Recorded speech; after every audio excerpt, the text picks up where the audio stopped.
Bonjour, je suis ici avec Luigi Riva, professeur de la technique Alexander, chorégraphe, danseuse.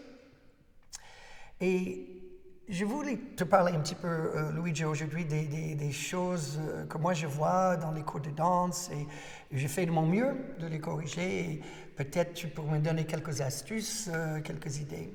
Par exemple, l'autre jour, j'ai eu un danseur classique de bon niveau il arrive et il a la poitrine gonflée, les épaules en arrière, la tête comme ça, et c'était un slave. Et je dis, mais qu'est-ce que tu fais? Il dit, mais je m'ouvre. Et le jour même, une danseuse plutôt contemporaine et aussi de très bon niveau, elle arrive, elle est un peu comme ça, et j'ai dit, mais ça va? Elle dit, oui, mais je suis en train d'ouvrir mon dos. Et pour moi, c'est le même problème. Il n'y a pas de jugement là-dedans. Et je vois que c'est ce que tu appelles un mauvais usage du corps. Et comment aborder ça? Comment je peux faire comprendre des danseurs là quelle est la bonne utilisation de leur corps? Alors, ça part d'une mauvaise conception du corps, en fait, je pense. Parce que, quelque part, ils veulent faire bien, donc ils veulent ouvrir, donc ça, c'est une chose très positive, mais ils pensent le corps en bidimension, en fait. Ils ne pensent pas que le corps, c'est tridimensionnel, qu'ils ont des côtés. Donc, le danseur classique, il veut ouvrir le devant, donc il va totalement fermer derrière, et le danseur contemporain, il va vouloir ouvrir son dos, entre guillemets, mais en réalité, il ferme devant. Et ils oublient qu'ils ont des côtés, que le corps est tridimensionnel et il faut ouvrir dans tous les côtés. D'accord ? Et on voit bien que le danseur classique, il va ouvrir devant, donc il va basculer sa tête en arrière par compensation, donc il va comprimer les vertèbres. Et pareil, le danseur contemporain, il va être soi-disant cool et il va fermer devant et il y aura une sorte de dépression vers le bas aussi, ou bien il va compenser parce que le poids de la tête est très lourd, donc il va compenser en arrière comme ça, de nouveau en rebasculant sa tête en arrière.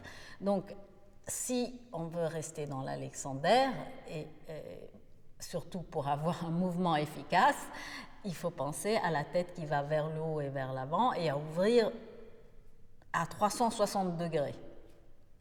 Alors ça, c'est vraiment intéressant parce que si on veut faire du classique, du contemporain, du jazz, ce que j'entends là, c'est que si les vertèbres ne sont pas comprimées, que ça soit devant ou derrière dans un affaissement, on gagne en mobilité. Et on danse suivant ses sensibilités, de ça, on s'en fiche complètement. C'est ça qui est intéressant pour moi dans la technique Alexander. Et, chacun va dans la direction qu'il veut, mais on apprend à en tirer le mieux de son corps, ce que je pense que vous appelez ça le bon usage, l'utilisation du corps. Et moi, je trouve que c'est très efficace de penser parfois au squelette. Les danseurs, c'est bien de connaître l'anatomie, mais c'est très important d'avoir quelques notions de squelette. Tu sais, parfois, des danseurs qui sont comme ceci, et j'essaie de le corriger, et dès que je touche, je suggère qu'ils vont fermer un peu là, ils vont tout de suite faire par les épaules. Et je crois que ça vient pas une bonne compréhension de ce qui se passe dans le squelette. Et c'est pour cela que j'ai porté un squelette qui est un peu modifié pour nos besoins aujourd'hui. Et là, on voit déjà ce que tu disais, que les côtés, hein, là, c'est intéressant, non? Tout à fait. Alors, on voit bien que le danseur classique, ce qu'il va faire, c'est qu'il va pousser en avant. Bon, il n'est pas très mobile, notre squelette. Et donc, il va comprimer ses vertèbres derrière, mais surtout, il va ouvrir la cage thoracique. Et il va faire une confusion, lui, son sens d'ouverture, c'est qu'il va faire une confusion entre la ceinture scapulaire et la cage thoracique. Il va en arrière, là. Il va en arrière. Et vers le bas. Donc, évidemment, sa tête qu'on n'a pas là, elle va aller vers l'arrière, par conséquence. Il y aura aussi une tension exagérée dans les yeux, parce que là, tout de suite, ça met dans cet état-là, en fait, d'accord? Et donc, il ne laisse pas d'espace au public.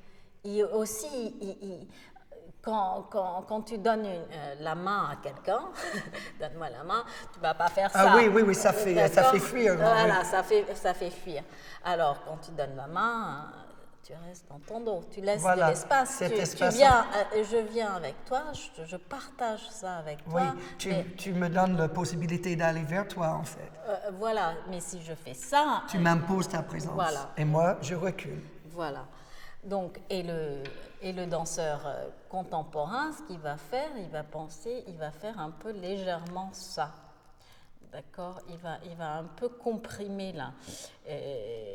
Donc, il va comprimer aussi son diaphragme.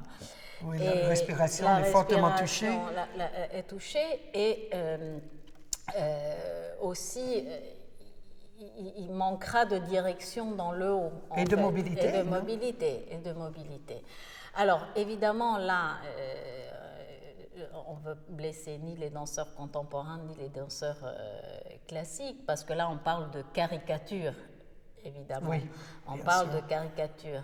Et là, on propose de danser en restant soi-même, sans avoir la caricature des fantasmes dans la tête et dans le corps. Tu sais, comme beaucoup de danseurs, si on parle de leur dos, ils pensent à ça. Ils pensent vraiment ici. Mais en fait, par dos, on veut dire colonne. Hein? Et la colonne, là, on voit dans le squelette, est bien plus au centre du corps. Oui, elle est dans la cage, le core of the spine, comme on dit en anglais, mais le trognon de la colonne, il est devant, il est dans la cage thoracique, il n'est pas derrière. Quand on dit de keep your back en alexandrin, rester dans son dos, on ne veut pas dire de pousser les épines en arrière, mais d'éviter de pousser la cage thoracique vers l'avant ou vers l'arrière. Mais vous voyez, regardez bien, le gros de la colonne, il est à l'intérieur de la cage thoracique, il est beaucoup plus central dans le corps de ce qu'on l'imagine.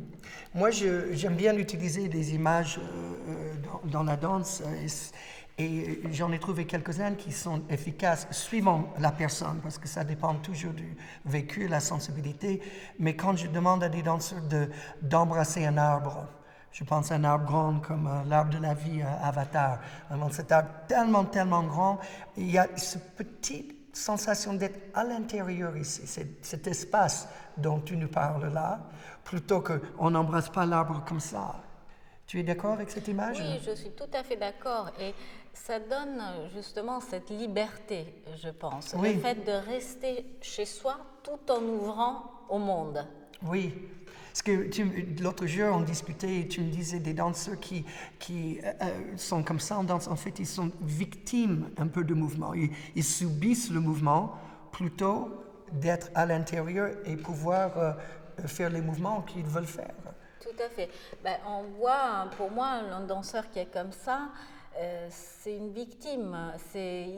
Souvent, il se kamikaze dans le mouvement au lieu de penser le mouvement. Et penser, je pense, c'est pas quelque chose qu'il faut comprendre comme intellectuel. Il faut comprendre ça comme une présence, comme un état de conscience. Voilà. Parlons style un instant. Dans mon expérience, il y a beaucoup de gens qui confondent la bonne utilisation du corps et le style. Et de faire du style, et je sais qu'il y a une polémique autour de ce sujet, avant d'apprendre à bien utiliser le corps, pour moi, c'est un peu mettre l'eau de toilette avant de prendre la douche. Mais des danseurs classiques, ils disent, oui, je ne vais pas danser comme ça. C'est vrai, ils ne peuvent pas, on ne va pas faire la belle au bois dormant. Il y a ce côté aristocratique, le noble, élégant. Et je pense que ce qu'il faut comprendre, que la tête, on peut tout faire, tout est permis. Mais de l'instant que la tête elle est en équilibre et pas en train d'appuyer sur les vertèbres, On peut très bien soulever le nez et la tête et être en présent, faire le prince ou la princesse. Tout dépend de comment c'est fait et, comme tu dis, avec quelle conscience. Ce que vous voyez ici, en fait, ce sont un peu une caricature des problèmes que nous voyons dans la danse classique. Ce que je vois, c'est le ventre exagérément rentré, qui empêche la colonne de s'allonger. La colonne vertébrale est projetée en avant et le dos et les vertèbres sont écrasés. Le poids de la tête est vers l'arrière. Alors, tous ces problèmes-là, hélas, parfois c'est enseigné. Et qu'est-ce que ça crée comme dégâts et en plus ça empêche la technique. Alors les danseurs, détendez-vous. Ce que je vous propose, on va faire appel à Luija, le professeur Alexander. Elle va travailler avec ses mains. Et en fait, ce qui se passe, c'est ce qu'elle a dans son corps, elle va vous transmettre par ses mains et voir si on peut arriver à autre chose, un petit peu plus sain, un peu plus agréable à faire et à voir. D'accord? Alors, Morgane, regarde, je vais te manipuler. Je vais te donner des indications. Par exemple, voilà, que tes côtes vont vers le haut et vers l'arrière. Et pas, comme tu faisais il y a une seconde, de pousser ta cage thoracique vers l'avant. Mais plutôt de rester dans ton dos et de penser aux côtes qui vont vers le haut et vers l'arrière et de relâcher le cou et de penser que ta tête va vers le haut et vers l'avant. D'accord? Alors, pense que l'articulation de la tête se fait à ce niveau-là. Jusque-là, c'est colonne vertébrale, d'accord? Et la tête est libre sur la colonne vertébrale. Voilà, de rester plus tranquille. Là, comment tu te sens? Bien. Sens mieux. Voilà. Alors, au début, souvent les danseurs classiques, mais pas que les danseurs classiques, souvent quand on replace la tête et qu'on demande à la personne de relâcher dans le cou et penser que sa tête va vers le haut et vers l'avant, on aura un problème de focus. C'est-à-dire que comme on est tellement habitué à regarder là, quand la tête reprend sa position naturelle, on a l'impression de regarder souvent vers le bas. C'est ça, hein? Alors il faut que les yeux retournent en face des trous, disons, reprennent leur place, d'accord? Et pas penser de regarder, mais laisser les images. C'est un échange entre toi et le monde, d'accord? Laisser les images venir à toi et donc relâcher le regard. Tu peux aussi penser que tu as des yeux derrière pour ne pas oublier justement qu'on ait un volume, l'espace derrière, devant et sur les côtés. Regardez Thomas. Voilà, comme à Morgane, pense à ta cage thoracique, c'est-à-dire les côtes qui vont vers l'arrière et vers le haut et qui descendent vers le bas. Ça va permettre aussi à ton diaphragme de se relâcher et surtout la tête qui va vers le haut et vers l'avant, le cou qui relâche. Donc, en Alexander, on parle toujours de relâcher et pas de relaxer. Ce n'est pas de la relaxation. Justement, on relâche vers le haut. Donc, ce n'est pas quelque chose de tenu dont on demande, mais c'est toujours dans la mobilité.